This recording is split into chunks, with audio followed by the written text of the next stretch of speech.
everybody, and welcome back to the 4 for 4 Philly Fan Podcast. Today, we're going to be talking about the 76ers. It's been a little bit since I made a 76ers video, and obviously, for those of you who do know me, who've been watching my channel for a couple years now, I the Sixers are my favorite team, and I don't really think it's really debatable, honestly, but we're going to be talking about the Sixers halfway point, basically.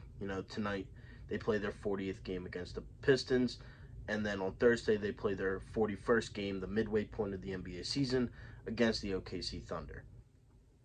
The Sixers right now are sitting at 24 and 15. Could they be better? You know, could they have a better win-loss record? Sure. There's definitely been some games that they have lost this season that, you look at and you kind of want back. They started 12 and 12. They're now 24 and 15. Since that home stretch of games where we had 7 straight home games, we went on a little bit of a run. We won every single game at home, and then we win on Christmas Day. We win the game after that, or actually, I think we lost the game after that. But whatever. We started 12 and 12. We're 24 and 15 now. We're almost at the halfway point. What can the Sixers do, and what do they need to do to be better, to put themselves into the championship contender caliber team? Because right now, no bias, I do not know if this team can win a championship right now, the way they are constructed, the way that they are looking. I think they have the talent. I don't know if they have, I hate to put it on the coach, but I don't know if they have the right coach in Doc Rivers. I don't know if the chemistry is fully there yet. I think, you have some guys that have been playing better as of late. But then you also look at the fact that the main 4 guys, Tobias, Embiid, Harden, and Maxey, or even Harden, Embiid, and Maxey, they've barely been on the floor together. Maxey was out for however many games, with the fracture in his foot. Embiid's been out for the last week with, a rolled ankle. And he was out earlier in the season while he was another ankle injury. He was out, Maxey was out, and Harden was out with a foot injury. So foot injuries for the Sixers have really taken them by storm. I mean, it's been bad. Maxey has been out, Harden, Embiid. Tucker was out last game. Tobias, even he was out for a little bit of time. And, that was during the time we were, 12 and 12. And then we won a couple games. We beat the Magic, like back-to-back games. Tobias played really well. But as of right now, sitting at 24 and 15, you are at 5th in the Eastern Conference right now. You're above the Knicks. You're under the Cavs. But you're also under the Cavs, but you're only, I think we're like 4 games out of first place. Like, this is a very, we can win. We can be the first seed. We can do this. We just got to go on a run. We just got to keep winning games. We got to take advantage of the bad teams. We're playing the Pistons tonight and the Thunder on Thursday. We have to win both of those games. Because after that, you got the long road trip out west. You got Utah. You got both LA teams. You got Denver, and you have Golden State. It's not going to be easy, especially on the road. It's not easy buildings to win in. You're playing superstar talent pretty much every night. The Jazz, you got Markkanen. The Lakers, you got obviously LeBron. The Warriors are getting Curry back. The Clippers, you got Paul George and Kawhi. Jokic, obviously, for Denver. You're going to be playing teams that are way better than the Pistons and the Thunder coming up next week. If the Sixers can win more than half of those games out west, because you do know that the road trip does take a toll. It definitely, I wouldn't be surprised if Embiid, misses a game, or Harden misses a game, or there's somebody that misses a game here and there. I hope they don't. I hope they do play. But obviously with the Denver altitude, I don't remember the last time I've seen Embiid play in Denver, honestly. I know it's been years since he's done that, but I don't know. I really don't. I hope he does play. He is questionable tonight. He did participate in shoot arounds this morning as well as PJ Tucker. Um, as far as bench goes, you have DeAnthony Melton. You have Montrezl Harrell, who I think has locked up that backup big man role, if that's what you want to call it, because I know Trez is a little bit on the smaller side of, big men in this league. You also have George Niang, and then with a fully healthy lineup of Harden, Melton or Maxey, Tobias, Tucker, and Embiid, you'll always have either Maxey off the bench or DeAnthony Melton off the bench. You also have Shake Milton off the bench.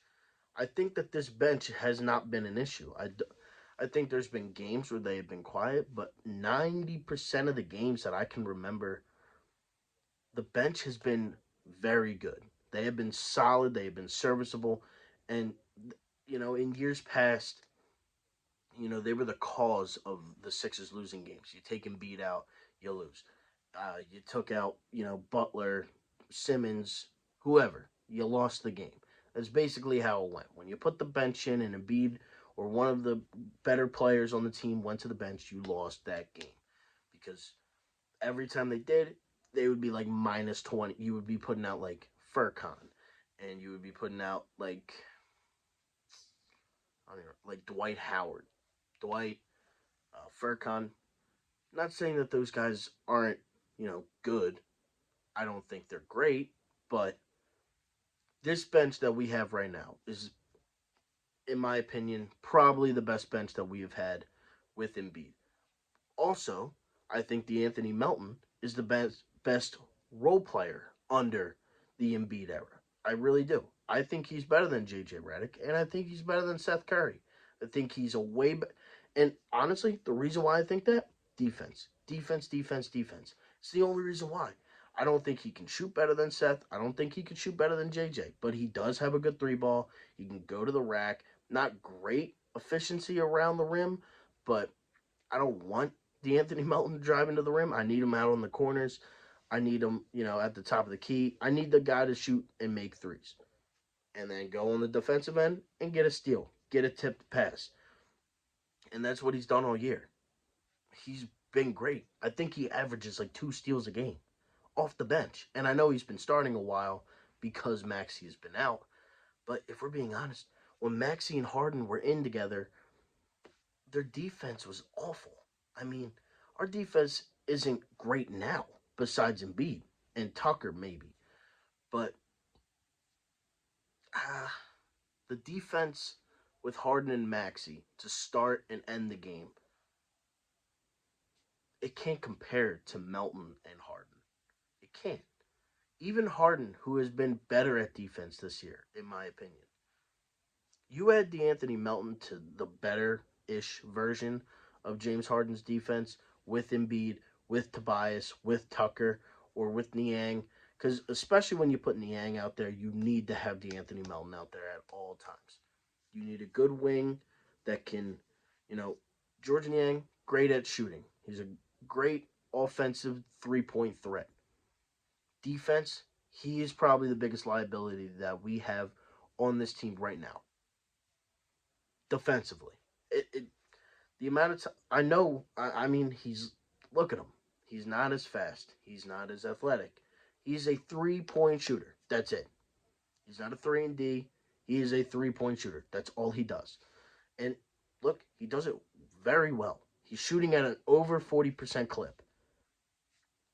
I'm not looking for George Niang's defense. I'm looking for him to make the three. And you've seen it time and time again. George Niang has come in the clutch and has knocked down a big three. He is a very, very good 3-point shooter, and that's all I need him to do. But DeAnthony Melton being on this team takes it, I personally believe it gives us another step into the right direction of winning a championship. And going back to all of this, I don't know if the Sixers can win a championship. I think that they are a very good team. I think that they need to make some deadline deals or get healthy, play games together, and then, you know, come game, 65, 70, end of the season, we can reassess this. We can re-talk this. We can redo this whole video. But as of right now, in my personal opinion, I think they are maybe a piece away. They are maybe a couple moves away. Whether you want to do that with trading Matisse, whether you want to do that with trading the lower guys off your bench that are younger for, some veteran presence. But if you do that, you got to be in win now mode. You have to. You cannot mess around. This is Embiid and Harden's last run. This is their final dance together. Because Harden is, 33, 34 years old. And Embiid's about to be 30. I mean, Maxey's a good piece to have for the future. But if somebody's offering you a superstar for Tyrese Maxey and Tobias Harris, you can get back a superstar caliber player. I'm not talking about I don't even know. I'm not talking about like a lower end all-star. I'm talking about a legitimate superstar, an Embiid, Harden level talent. A Paul George, a Kawhi, a Kevin Durant. I know these trades aren't going to happen, but if somebody does offer you this, do you trade Maxey? I don't know. I think it's definitely something to look at because you are in win now mode. Look at what the Phillies just did.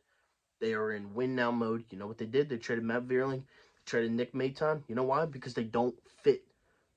They don't fit. They are in the wrong timeline of Phillies baseball. So they moved them. They got Gregory Soto.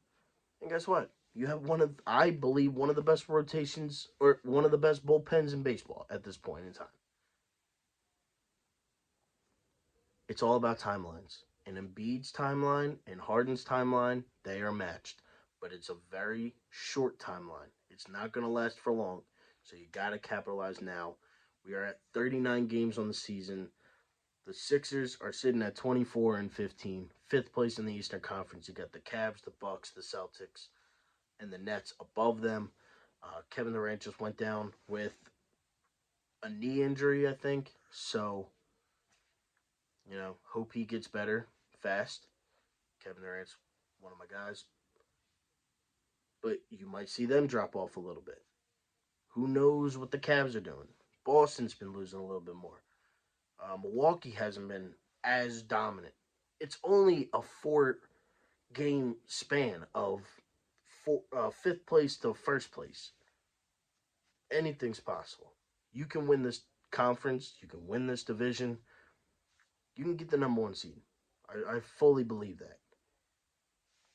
You got to beat the bad teams. And then when it's time to play the good ones, you got to win. You can't fold. You can't play terrible. You can't be the old Sixers. You got to take advantage of the teams that we have to beat. You got to take advantage of when the opportunity comes, whether that's a trade, whether that's whatever. You got to take advantage because the window is closing. So can this team win a championship? Time will tell.